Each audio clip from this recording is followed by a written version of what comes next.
Let's bring in Javier Farje. He's a political analyst and expert on Latin America. He joins us from London. Thank you very much for being on Al Jazeera. I guess, first of all, how much of a blow is this for President Boric? Oh, it's a massive blow. It's a massive blow because the far right, as your reporter has rightly mentioned, have gained ground and they have the majority now, 22 delegates. That means around 43%, together with the other right-wing group, Chile Seguro. They have 11, they have 21%. So together they have more than 64% of control of the assembly. The left wing, that the coalition of President Boric only got 33%, 17 delegates. So it's a huge blow. But there's a sign. There was a sign that this could happen. During the plebiscite called for September last year to ask the Chilean people if they wanted a new constituent assembly to change the 1980 Pinochet constitution, 61% voted in favor, but 38% voted against. The paradox here, my dear colleague, is that the very people who oppose to change the current constitution will be in charge of writing a new one. Okay. And that's going to be very interesting to see whether they are going to accept the recommendations that have been made when they write a new constitution, because the smaller parties will not have the power to veto the majority of the delegates that come from the right and the far right. Okay, well, what do you think they are going to do with that power and control? What changes do you think they are likely to make before it gets put back to a vote? That's going to be interesting. The idea would be that probably they will try to keep the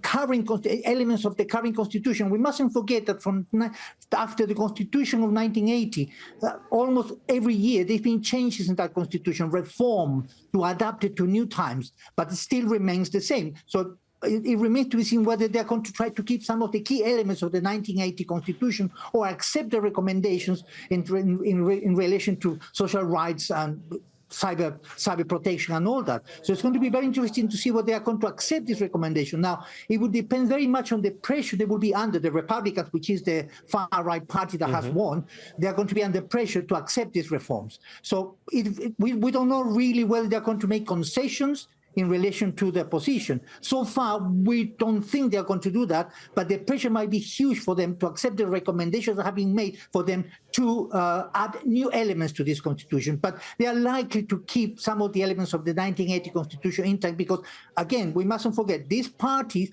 are the parties who oppose a new constitution, and they are going to be in charge of writing a new one, which is going to be paradoxical, but at the same time, it's going to be being challenged for the far right of the Republican Party. Well, I guess if the previous council was dominated by the far left, and this time it's being controlled by the right and the far right, does the version that they are going to, come out with in 4 months' time, is that just going to be rejected by voters again, do you think? Well, it would depend very much on whether the Constitution respects some of the recommendations. That's going to be very interesting. We mustn't forget that 61% of people voted in favor of a new Constitution. That means that the majority of Chileans want a new Constitution. What new Constitution? It will have to be slightly different or different from the 1980 Constitution. Otherwise, people wouldn't have voted in favor of having a new one, first of all. Second, it will have to respect certain rights which the original Constitution of the 1980 did not respect: indigenous rights, cyber rights, social elements. They will have to include that. Now, if they reject this constitution, it's going to be very difficult for Chile for the new constitution to be passed. Okay, thank you. We're going to have to leave it there, but we really do appreciate your time and your insight. That is Javier Farje for us, a political analyst, an expert on Latin America. Thank you.